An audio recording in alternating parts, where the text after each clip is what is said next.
Hey everyone, this is Lindy from Love Create Celebrate. Welcome back to our channel. If you have not subscribed to our channel, please hit that subscribe button so you don't miss another dollar store DIY or home and renovation project from Love Create Celebrate. You guys know that I love doing dollar store DIYs and it's springtime, so a new season is a great time to try out some new dollar store projects. Today's dollar store DIYs are all projects that you can use to decorate your home. I love how they turned out. I actually had a lot of stuff and I wasn't sure what I was going to make, but the projects that I came out with today I really liked, so hopefully you guys are going to like some of them too. Let's get to it. So the first two spring decor items I'm going to make are both different forms of canvas art. I don't know about you guys, but I really like to switch out paintings and pictures for different seasons whenever I can, so I thought this would be a fun idea. I got these two canvases. One was 12 by 16 and the other one was 16 by 20. And I also picked up this Easter egg placemat that I actually intended to use as a stencil. I started by laying the egg stencil in the center of the large canvas, and then I got a heat gun out and lightly started heating up all of the edges of the stencil. I definitely didn't want to apply too much heat because I did not want any of the stencil to melt. All I was trying to do was flatten out the stencil nicely so that it would be as flat as possible before I went ahead and painted the canvas.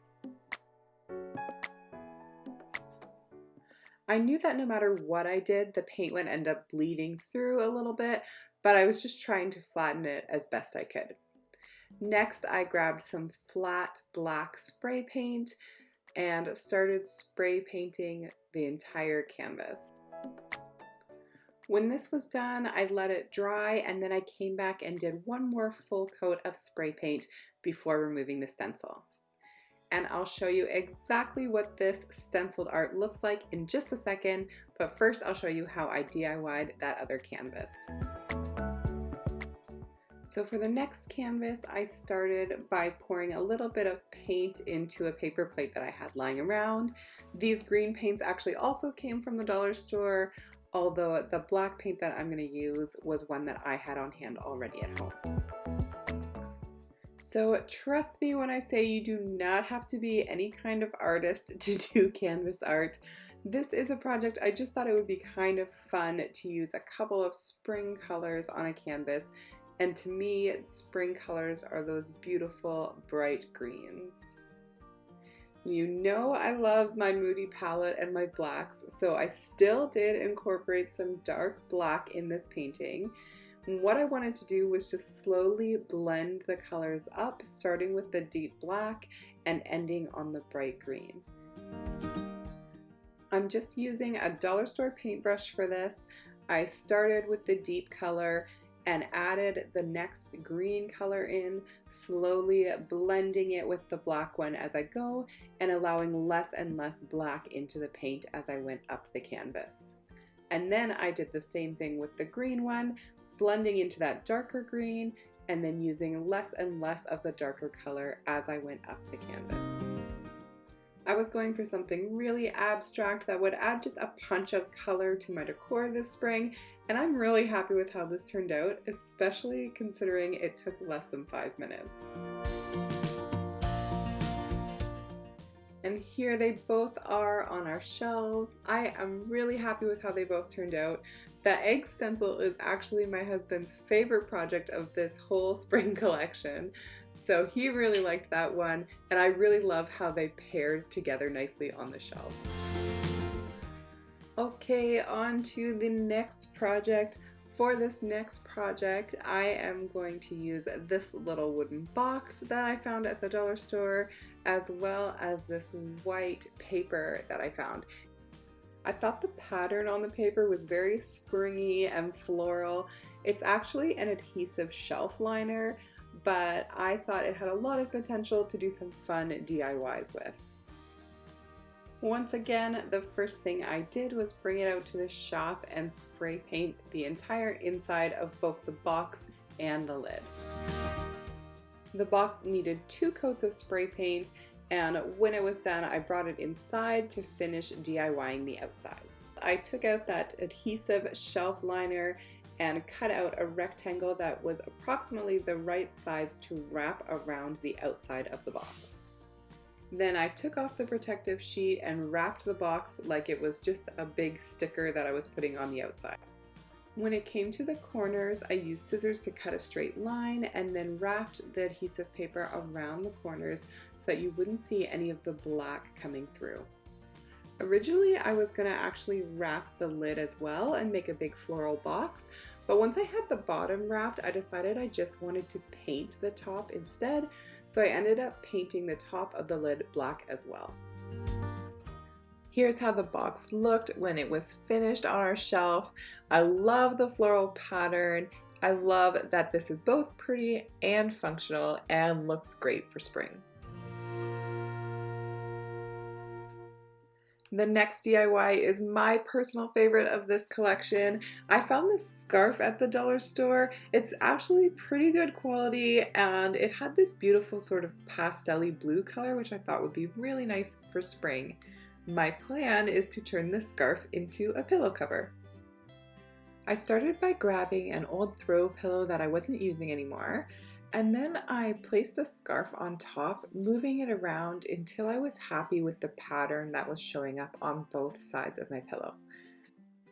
When I was happy with where the scarf was and where the pattern was landing on the pillow cover, I cut off the excess material with my fabric scissors. I made sure to leave a couple of inches on both sides so I still had some room to play.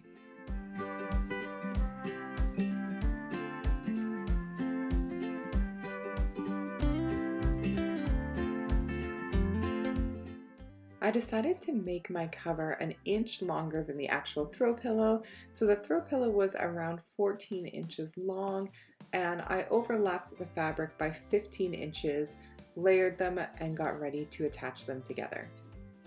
Did I mention that this is a no-sew pillow cover? I am using Fabri-Tac glue.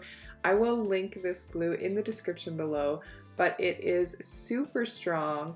All I did was apply a line of glue near the edge of my fabric all the way along the edge, and it dried in just minutes. When the glue was dry, after just a couple of minutes, I moved on to gluing the sides on the long edge of my pillow cover. I first made sure that the pattern was correct and that the lengths of the pillow cover were the same on both sides, and then I laid down my tape measure just as a mark of where I wanted my line of glue to be in between the two fabric layers. Once again, I just put a line of fabric glue down across the whole cover, squished the two pieces together, and let it sit for a couple minutes to dry.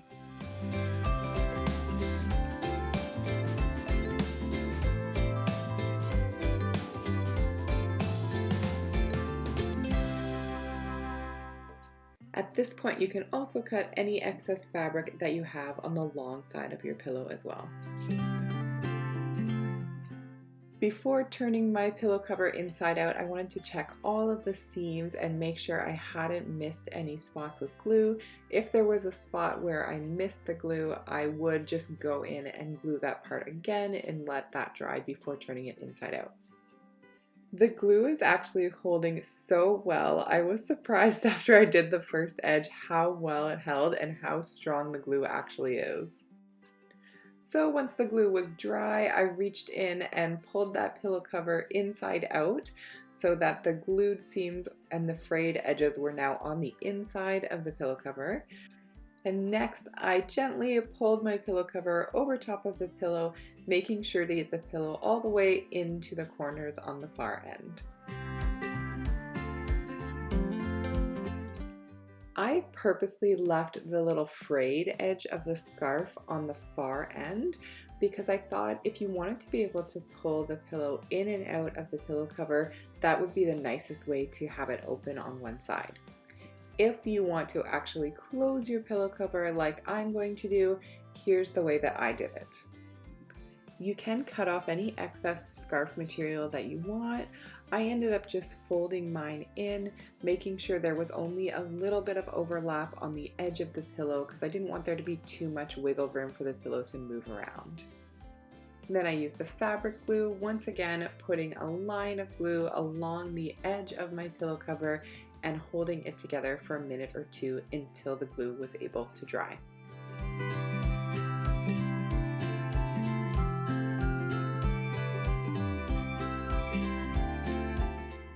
And here is our finished pillow sitting on the bench in the corner of my living room.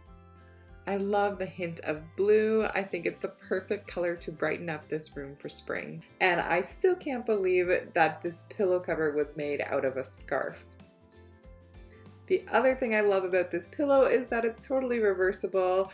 I reversed it here to show the gray colors. I love both sides, and I'm definitely going to be using this pillow for multiple seasons. The final two DIYs I'm sharing are also kind of related because I'm using these glass markers I picked up on both pieces. I got a big glass vase that I'll be using, as well as some smaller black pots that I can DIY with. I also picked up some faux florals that I'll be using to fill my vase once it's all decorated. You can create any kind of pattern you want on your glass vase.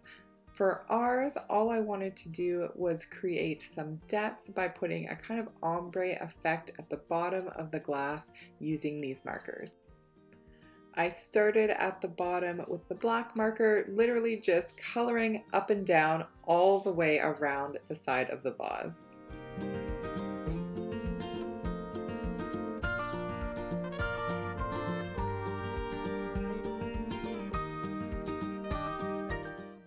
When the sides were done, I colored in the bottom too, going from the center to the outsides because I thought it would look really strange to have a clear bottom after this. Then I did the same thing with the silvery gray marker, just coloring up 1.5 inches or so from the black and continuing the pattern up the side of the vase. As I was coloring this one, I was thinking, oh, maybe this didn't turn out the way I was envisioning in my head, and I almost scrapped the whole project, but when I saw it here on the shelves, I actually was really happy with the design at the bottom. I think it gives some character to the vase, and it definitely hides the bottoms of the stems, whether you're using real or faux flowers. And for my final spring DIY, I used the white marker to create a fun pattern on the side of this black pot. The nice thing about these markers is that for the first few minutes, you have time to wipe off your design. So if you do something and you don't like how it looks, just use your finger to rub that part of the design off and start over. I wanted to create this sort of crackled look on the top of the pot, and to do this I started by drawing these zigzags all the way along the top half of the pot.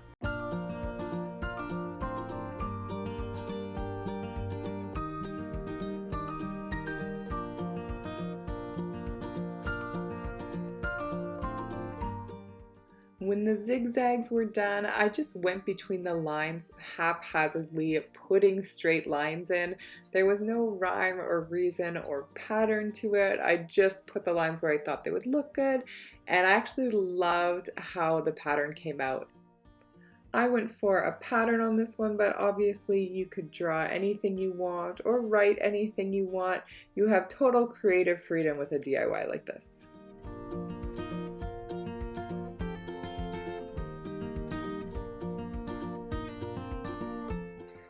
And here's how our pot turned out.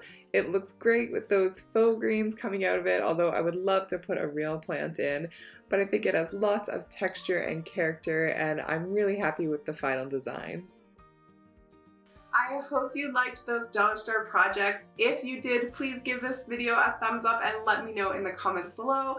And as always, hit the bell so you can be notified of more great DIY and home renovation projects. Thanks for watching.